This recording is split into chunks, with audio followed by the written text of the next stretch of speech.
Why do I keep going back to a toxic relationship? Have you ever asked yourself that question? Like, have you ever wondered, I know this person's toxic. I know he's not helpful. I know he's even been abusive or he's even beat me up, but I still go back. I still want to interact. I still want to care about him. I still love him. And it feels like it just feels like just habit. Of like at this point, like it's been a cycle. It's been something that's happened over and over and over again. You're like, I don't know who I'd be without him in my life. I don't know who I'd be without this relationship. So many times we see people that have been in a toxic relationship with a narcissist, they leave the narcissist and they get in another relationship with another narcissist.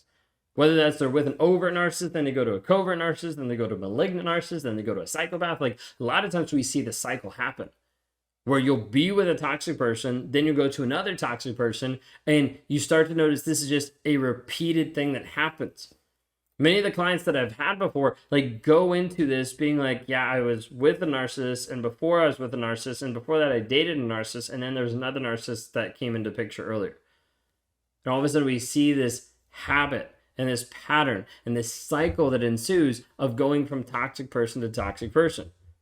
So part of it is the question of like, why do I keep doing this? Like you start to question, you start to doubt yourself. You're like, what's wrong with me? Well, one of the things I want to tell you is oftentimes people will go back to the things that feel comfortable. So if you're in a cycle of toxic relationships, first and foremost, like look at the parents. Look at your parents growing up. Did they exhibit some of these same toxic traits? Did they exhibit some of the belittling, some of the putting down, some of the shaming? Like what did they actually show you? Because oftentimes if you're in a toxic relationship, oftentimes you'll see traits of that stem back to your childhood where your parents were toxic towards you, or the parents abused you, or the parents were very narcissistic or borderline or whatever it might be, that puts you in a state where you're like, it is okay for me to get abused. It is okay for me to accept this. We see this oftentimes where you'll grow up in toxicity, and then after that, everything else that's toxic feels normal, it feels safe. Because it's what you're used to. The hard part is when we start to look at why you keep going back and why it keeps happening. Because there's a lot of different pieces that starts affecting you. Mentally and emotionally, you start to question your own judgment. You start to question yourself of like, I don't know why I'm doing this. I don't know why I keep going back. Like you start to think maybe something's wrong with me. Maybe there's just an issue that I have. Maybe I need to change my looks, my self-esteem, like how I actually show up. Maybe I need to change my weight or my habits or things like that. So I'll be better for the next person because it must be me. And you start to think that it's your fault and it's your problem in the relationship because they keep leaving you. Or you keep getting out of these toxic relationships and you're like, I must be attracting them. Like I don't get it. I don't understand. And oftentimes we see this where you'll end up being in a cycle. I want to ask you for a moment, how is that cycle affecting you? By this time, if you hit your second, your third, your fourth narcissist in your life, you probably don't have much self-esteem. You probably don't have much boundaries. You probably don't have much aspect of self-help or self-growth because it's been a consistent pattern now. It's been something that is cycled back and forth, and you're like at a place where I don't even know who I am because I feel like different pieces of me have been chipped away and taken away by all these people. This is the part that leaves you distraught, leaves you in emotional turmoil, leaves you frustrated because you're like, I want to get out of this, but I don't know how. I don't know how because I feel completely stuck. Like this is just my plot in life. I'm just going to keep going from toxic person to toxic person to toxic person. I don't know how to get out and I don't know what's wrong with me. So first and foremost, I want to be able to address how do you get out? How you get out is actually understanding the facts of the situation and the truth. That's all we try to expose, is being able to bring you to a place of understanding these are the facts. You're with a toxic person, but they don't feel toxic, but it doesn't seem toxic. Okay, you're still with a toxic person, and let's dive into the facts. What is the evidence that's actually been shown in this relationship? How did he demonstrate that he loved you? Well, he did this. Okay, how did he demonstrate that he loved you when he was cheating on you? Well, he said, okay, how did he demonstrate Like we constantly are bringing people back to the facts of the situation. What is demonstrated? What is the evidence? What are the facts? What are the things we know? Because we have to break down the image that's in your mind that thinks that it's great, or that thinks it's not that bad, or thinks that it's okay because there hasn't been physical abuse, that you should put up with all the other mental, emotional, and psychological abuse that's been happening in the relationship. So we have to break down that image. We have to break down the thought process. We have to break down the story that you're telling yourself. If we don't, you'll always continue to go to another toxic person because it feels comfortable. It feels normal. It feels like this is the next thing that I'm supposed to do. I guess this person feels good, so I'll go be with this person. And you'll see this cycle that would continue to happen over and over and over again. And you think, okay, maybe something's wrong with me. And so you start to question, like, okay, I must be attracting them. Maybe I have like a flag that says, hey, I'm an empath, come abuse me. It's not the case, but it feels like that. I get that. Because you're just like, I've been emotionally beat down, emotionally distraught. I've been like gone through like so many different abusive relationships. Like, what keeps attracting them to me? And this is the hard part that a lot of times people don't want to hear. It's amazing. I normally say this. People are like, no, that's not me. So take a pause, take a moment and be like, okay, just be open to this for a moment.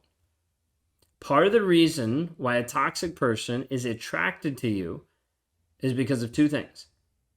One, you don't know who you are. And two, you don't have any boundaries. One, you don't know who you are. And two, you don't have any boundaries. Now, you might be like, well, I don't know who I am because of the relationships I've been in. Totally get that. But that's only going to set you up for more toxic relationships down the road. So let's address it really quick. One, you don't know who you are.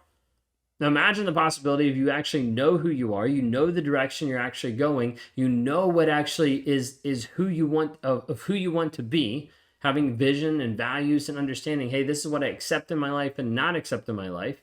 Imagine if you're able to be that person, to stand up in power saying, I know who I am, I know my worth, I'm not degrading that for you or for this relationship. Imagine if you could do that. Then imagine for a moment that you could actually set boundaries. One, that you knew what boundaries were and you could put them in your life and enforce them in a positive way. Like, what would change for your life? How could you actually navigate life knowing this is the direction I'm going and no one else is going to pull me off track? Like, that's a complete different reality. For some of you, you're like, yeah, no, don't even connect with that because they don't even know what that reality looks like. I get it. I'm just trying to have you understand, like, that is possible. We see people achieve that every single day when they're able to understand who they are and how to set boundaries. And so who you are steps into the place of understanding first off the facts about the situation. What are the facts of your own life? What's working in your life? What's not working in your life? How do we then move you forward in a way of specifically working on targets, specifically working on things in your life that you need to develop?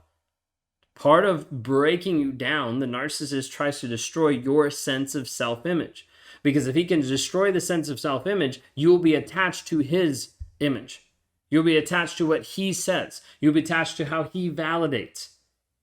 This is where it gets really confusing and really hard for a lot of people because they're like, I'm great at the business I run. I'm great at being a person who has a lot of information, has a lot of knowledge, but I feel like I have no self-esteem. I have no confidence in these areas because of the things that he said. Because you start to give worth to what he's saying. You start to believe this toxic person and the things he's saying to you, which makes you feel less than. Here's the thing. A narcissist will treat you like you are worthless. But that does not mean that you are worth less. That just means that the narcissist was unwilling to actually invest any time, money, and energy into you and into the relationship because they didn't care. That's it. The narcissist does not care about you. Newsflash for some of you. So, why do I keep going back to a toxic relationship? Like that painful cycle that keeps happening, part of it boils down to simply this. You no longer know who you are, and you don't have boundaries. Like it or not, that's what I've seen consistently. Like people that have come to Raw Motivations after years of therapy that they've been frustrated with, and we've made more progress than 5 years of therapy at times. They come and they're like, but this is what's going on. And it boils down to them not knowing who they are, them believing different stories that are not true about themselves, then believing different limiting beliefs that the narcissist projected onto them, believing different thoughts and ideas that were taught to them at birth, like growing up through the family, through the religious, through the educational system. They started to believe certain things about themselves. All of these things have to get broken down for you to actually be free. Otherwise, you'll continue to go through the same cycle over and over and over again. Once you know who you are, then it's a lot easier to build boundaries because we have a direction, a target of who you actually want to be. So anything that's pulling you off track of that starts to become a boundary. Like, nope, these are the guardrails that are actually keeping me honed in to be the person that I want to be, to go the direction I want to go. And anyone that's going to take me off of that path is not going to have space in my life. This is a hard reality for a lot of people, but this is the piece that we have to work on. This isn't just me making it up. This is me talking about this after having like over 2,000 appointments with people. Of talking to people and saying, okay, this is what's missing. This is what we need to work on. This is what we need to build up. This is what we need to change. The story that's in your mind. Because if we don't change that, you will continue to think that you're not good enough. You will continue to think that you're not worthy. You will continue to think all these different things that propel you back into a toxic relationship because you don't know your worth, you don't know your value, and you're not able to stand in confidence with those boundaries to continue moving yourself forward. That's the difference. That's what we want to be able to show you and help you move forward. If I can help you do this, I want you to go to claritychallenge.net. Look at some of the videos we have on there, different survivors that have gone through the challenge, different people that have graduated from the challenge and even moved on into our Thriver community, understanding that you can be free. And we have to work on these aspects, the stories you're telling yourself and the boundaries that you set. If I can show you how to do that, go to claritychallenge.net. It'll help you move forward in your journey, in your healing, in your growth.